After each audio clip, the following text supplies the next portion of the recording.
हजरात, मदीने वाले मुस्तफ़ा सल्लल्लाहु ताला अलैहि वसल्लम का फरमान सुनो। मेरी माँ बहनें बैठी हुई हैं, एक पैगाम इस प्रोग्राम से लेकर के जाएं, इस जश्न शादी के प्रोग्राम से एक सबक लेकर के जाएं कि देखो नबी की हदीस से हमें क्या मिलता है, नबी के घराने से हमें क्या सबक मिलता है, नबी के खानदान से हमें क्या दर्स मिलता है। हजरात गिरामी, मैं आपको बताना चाहता हूँ कि मकाम शौहर का क्या है और मकाम शौहर का मर्तबा क्या है, उसका मकाम क्या है, उसका मर्तबा क्या है, ये बात आपको बताऊं। इमाम गजाली बयान फरमाते हैं, इमाम गजाली ने कीमिया सआदत के अंदर एक वाकया लिखा है बाबुल निकाह में। क्या फरमाते हैं कि एक शख्स अपनी बीवी से ये कह के गया, कहता है कि जब तक मैं ना आ जाऊं अपना कदम घर से बाहर मत निकालना। हजरात, बहुत अहम बात बयान करने जा रहा हूं, मेरी माँ बहनें भी सुने। क्या कह के गया वो शख्स अपनी बीवी से कि जब तक मैं घर पे वापस ना आ जाऊं अपना कदम घर से बाहर मत निकालना।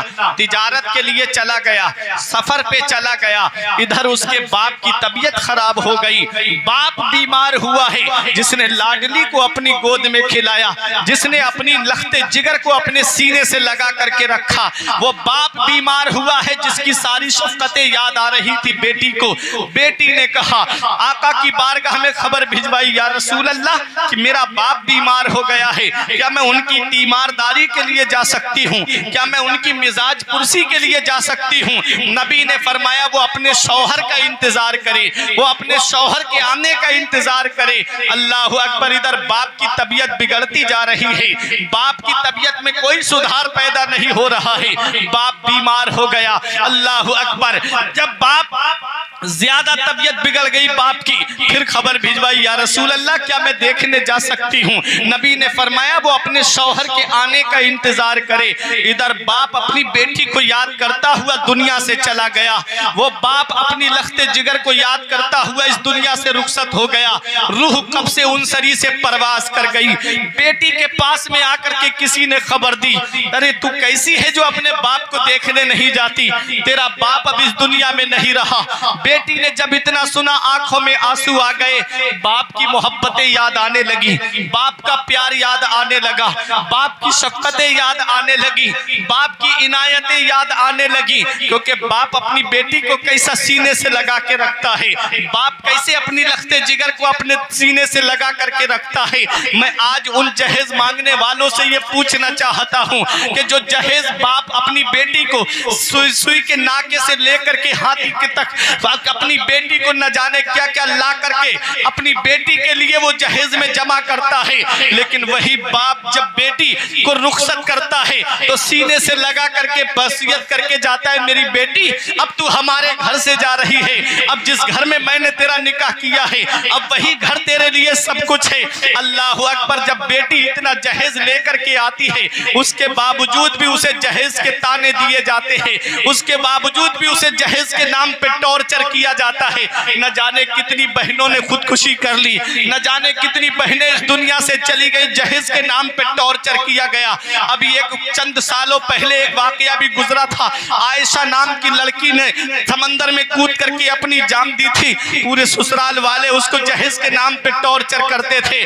कितनी बेटियों की जिंदगी बर्बाद कर दी इस जहेज की लानत ने, कितनी बहनों की जिंदगी को तबाह कर दिया इस जहेज की लानत ने। ऐ प्यारे मुसलमानों, वो बाप जिसने अपनी बेटी को सीने से लगा करके रखा, वो बाप जिसने अपनी लख्ते जिगर को कलेजे से लगा करके रखा, आज मैं उन लोगों से पूछना चाहता हूं जो जहेज की लंबी लंबी डिमांड करते हैं, जो जहेज के ज्यादा लंबे लंबे मुतालबे करते हैं, मैं उनसे ये पूछना चाहता हूं, इंसान बकरा ईद के मौके पर अपने घर में जब एक बकरा पालता है और उसको 3-4 महीने घर में गुजर जाए, जब बकरा ईद पे कुर्बानी का वक्त करीब आता है सारे घर वाले बाहर निकल जाते हैं, उस बकरे से इतना लगाव हो जाता है, उस बकरे से इतनी मोहब्बत हो जाती है, कहते हैं कि हम इसे अपनी आंखों के सामने ज़िबा होता हुआ नहीं देख पाएंगे।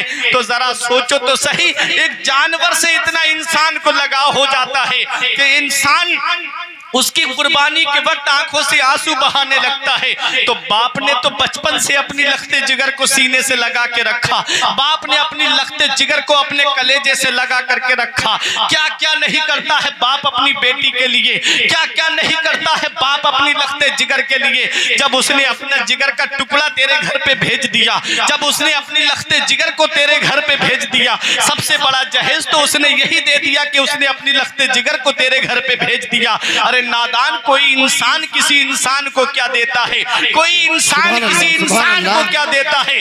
आदमी सिर्फ वसीला है, खुदा देता है। और वो राज़िक है, गिज़ा कीड़ों को देता है वो पत्थर में, वो राज़िक है, गिज़ा कीड़ों को देता है वो पत्थर में। भटकता फिरता है इंसान को रोजी के चक्कर में, उड़ाने भर हवाओं में या लगा गोते समंदर में, मिलेगा बस वही जितना के लिखा है मुकद्दर में। नारे तकबीर, नारे रिसालत, नारे गौसियत, मसलके आला हजरत फैजान हुजूर सरकार ताजु शरिया ख्वाजा का हिंदुस्तान, जश्न शादी, नारे तकबीर, नारे रिसालत। सुभान अल्लाह।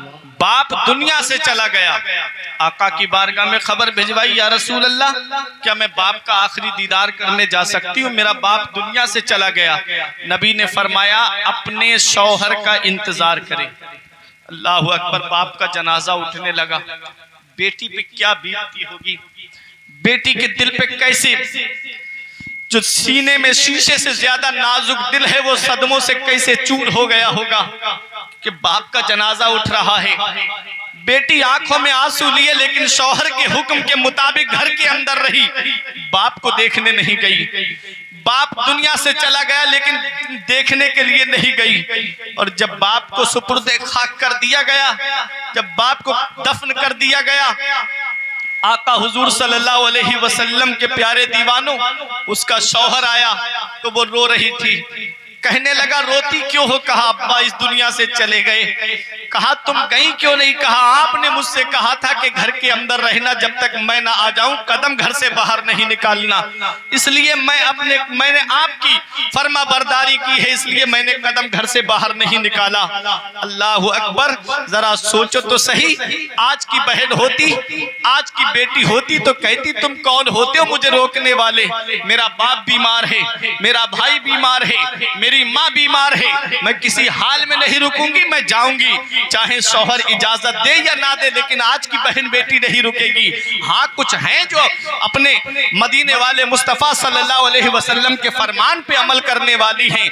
हाँ, आज भी ऐसी नेक और परहेजगार औरतें हैं जो नबी के फरमाने आली शान पे अमल करती हैं। ऐ प्यारे मुसलमानों, वो नबी के फरमान पे अमल करने वाली थी, क्योंकि नबी ने फरमाया है, नबी फरमाते हैं कि अगर दुनिया में गैरुल्लाह को सजदा करना जायज होता, रवा होता, तो मैं औरतों को हुक्म देता कि वो अपने शौहरों को सजदा करें। कितना बड़ा मकाम है, कितना बड़ा मर्तबा है।